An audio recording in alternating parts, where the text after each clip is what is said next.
Shalom. I want to start off by saying Kal Halal Yamla Yahweh Basham Yahushai Basham Rekah Kodash. Double honors to the elders and apostles of Great Millstone for teaching us the truth and who rule well. Peace and citations unto the Akim that is spread around the four corners of the earth, spreading this word in sincerity and the truth. Shalom to the hopeful elect. I'm the brother Quatas of Zion, coming back through the spirit and power of Yahweh Basham Yahushai with another lesson, with another video, and Lord willing, this video is edifying. So in this video, I want to go into a dream that I had this past night. And yeah, man, without further ado, this is it. So in the dream, I was surrounded by people and I won something. And then somebody came and gave the prize to me, what I won. And I think it was somebody of importance, maybe a governor or somebody like that, a mayor, something to that effect. And I won something. I don't know if it was a lottery or something, but I won it. So he brought it to me. And when I opened it and when I saw it, it was a coin, like, a golden coin, the chocolate coins that you have. So the outward of that coin is gold, but on the inside it's supposed to be chocolate. So the coin that I received, I opened it because you could open it, and it was empty from the inside. But then it hit me. I'm like, in the dream, I was already thinking like, hey, this coin isn't worth anything. It's empty. But the things around it, that give it a sense of worth, And then in the dream, I was thinking like, hey, wait a second, that's also what they do with the Bitcoin, The Bitcoin is backed by certain things, you see? But then I started to think even more like, hey, wait a second, that's not even something of worth or something of value, because the thing of itself is supposed to have value. If you have gold and silver and rubies, that is something of value. But this modern day coins that we have, NFT and whatnot, all these digital coins, they're not worth anything unless it's being backed up by something that has value and that has worth. You see? So other thing that I also was thinking about, like, okay, so if this thing is an empty shell, it's not of any value, but you're supposed to carry it with you to make payments if you need it. Then what is keeping them from putting something in it, because it's empty? What is keeping them, and I mean the government, and people that want to track your every move. So what is keeping them from putting a tracking device in it? You see, because they want to know everything about you, right? They want to make a digital copy of you, all your interactions with other people and all your interactions with their companies, with their corporations, So it might be that, in that dream, it was showing me that these cashless society that we're going towards, of course we already know it by facts, but this came to me in a dream. So we already know that they are trying to track everything. They want to be all seeing and all knowing. They want to know every single move that you make. You see? So where did I stop? Because you take it everywhere with you in order for you to pay if you need it. Everyone had it. Yeah, that's one of the things also. Everyone had it, and I was one of the only ones that didn't have it. You see? So that's also going into the hour of temptation.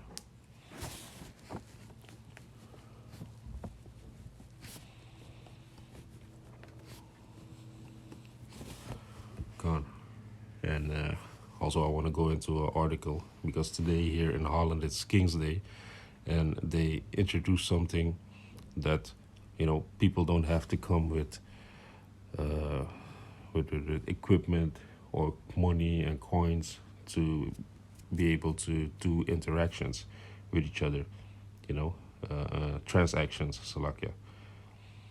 because today is a day that people just set up a stand and then they sell secondhand stuff, and everything is being yeah, it's, I don't know how they call it, a flea market. I don't know if that's the Dutch, the English word for it, but it's something like that, a flea market. So people buy and sell things, secondhand things. So that's what they're gonna do today. But going back to that coin was empty and it didn't have any value. Let's go to the book of Genesis, chapter 13.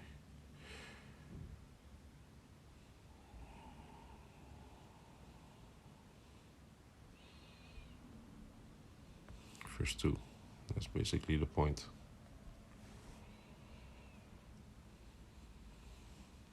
Let me start at 1.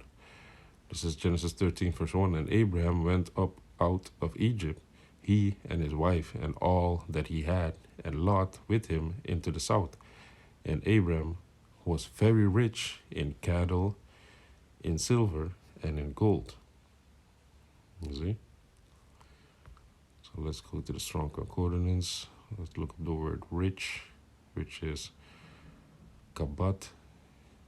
Which is the outline of biblical usage, says to be heavy, to be weighty, to be grievous, to be hard, to be heavy, to be honored, to get oneself glory or honor, gain glory.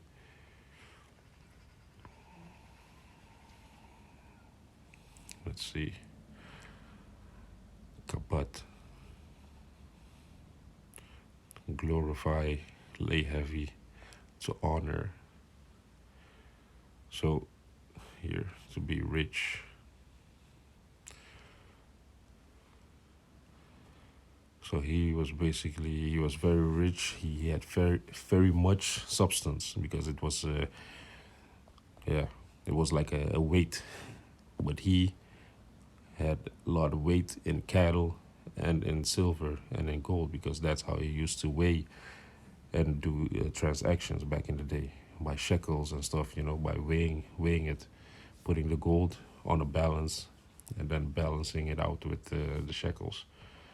And then you would be able to know how much you would pay for something, So that's actually what is called substance. Cattle, silver, gold, servants, land, things like that. But the modern day money and bitcoins and NFT and digital currency that we have, that is not really worth anything, man. It has to be backed by something, you see? And we all know where this is leading up to. That's leading up to the Revelations 13, that he caused it all, small and great, to have that thing, the charagma, the mob. And just like it read here, everyone had it except me, you see? And that's gonna be the case with a lot of Akyam, They're gonna pressure us, because that's gonna be the hour of temptation. Let me see. I'll look that up real quick.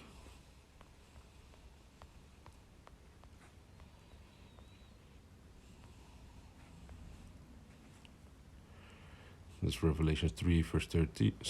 Revelation 3, verse 10. Because thou hast kept the word of my patience, I also will keep thee from the hour of temptation, which shall come upon all the world, to try them that dwell upon the earth. God, and that hour of temptation is that time that everybody is going to make that transition to that digital currency, man. And how are you going to have that digital currency? You're going to always have it with you, because it's going to be in your hand, in your left hand, or in your forehead, like the scripture says. So that's going to be the hour of temptation. Everybody's going to be tempted, because you can't do anything without that, you see. But the Most High because you have kept the word of his patience, which that word patience goes into long suffering, and you as a servant, you're waiting for your master to come back, you know, and you know what he's gonna bring with him. You know he's gonna bring glory with him, and that you are also gonna receive your reward. So now that you're working and waiting, the longer it takes, the more you suffer, for waiting for it. But still, that's gonna make you hard. That's gonna make you. That's gonna try your faith, you know. And a lot of people fell out of this truth because they didn't see the Messiah. People lost their faith. But you, as a faithful servant, you gotta go. You gotta go hard. You gotta go strong, and you gotta have a balance. You gotta have a rhythm to this thing, you know. But the Most High, He has a plan. But let me just go to the article real quick before I forget.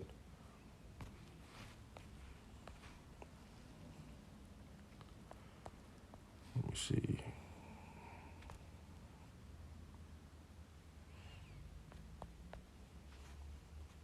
This is the article from rtlnews.nl. QR code. Contactless Kingsday. Cash no longer needed on the free market. Which is on the free market in 2019. Grab a grab bag and paint your nails for a euro. This year it's possible again on King's Day and night. Visitors do not have to break their piggy bank this year because many free markets allow contactless payment, which that contactless in Dutch is contactloos, which means just by scanning. So you scan your card, you scan your QR code and stuff like that. So paying without cash or PIN is becoming increasingly popular.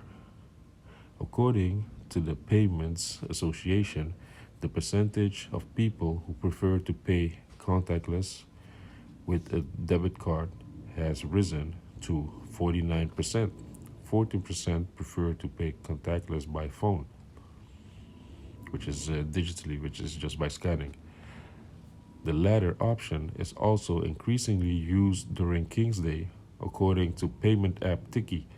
The number of QR codes created has increased sixfold in recent days. Moreno Kensmil of the app told Editie NL 95% of is related to King's Day. Children can hang a printed code at their stand, and visitors can then transfer an amount. You see? So they're even making it so easy that, you make this code and then you hang it by your stand, because children, like I just read, they also are going to sell secondhand toys and stuff like that. So you just scan this, and then the transaction is being done to that child. Children can hang a printed code at their stand, and visitors can then transfer an amount.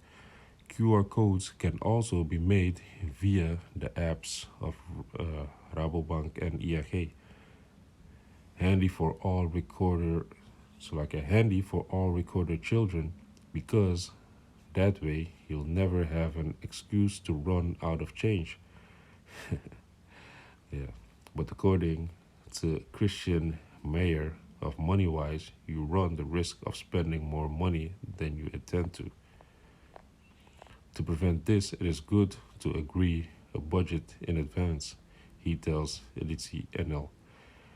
With cash in your pocket, you have much more insight into what you spend. Impulse Day, especially on days like King's Day, it is good to make arrangements in advance with yourself or your children. For example, what you are going to buy and how much you want to spend. King's Day is a typical impulse day on which you quickly spend more than you would like. To ease the pain, he gives the tip to sell something yourself before you go into the free market as a visitor. Then make sure you have a budget to spend.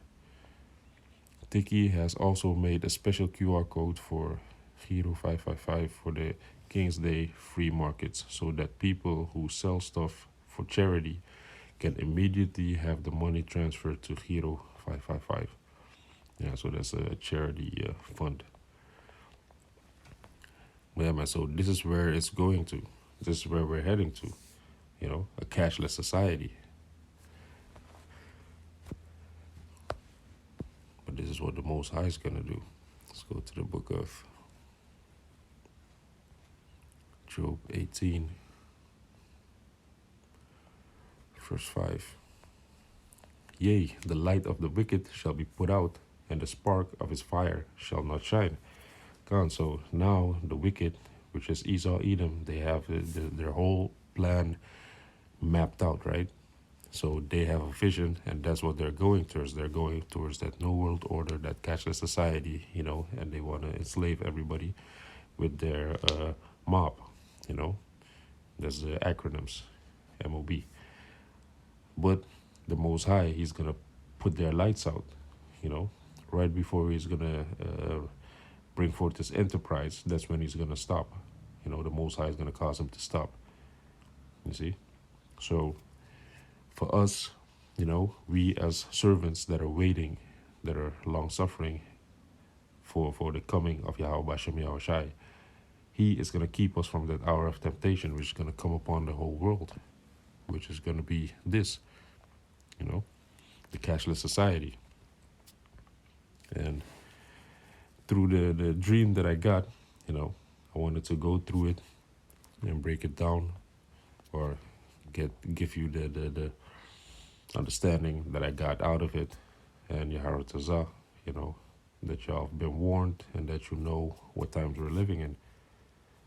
So yeah, man, without further ado, I hope this video is edifying, and I want to say Kal Halal Yamla, Yahweh, Ba'asham, Yahushai, Ba'asham Reka Kodash, Shalom Akim.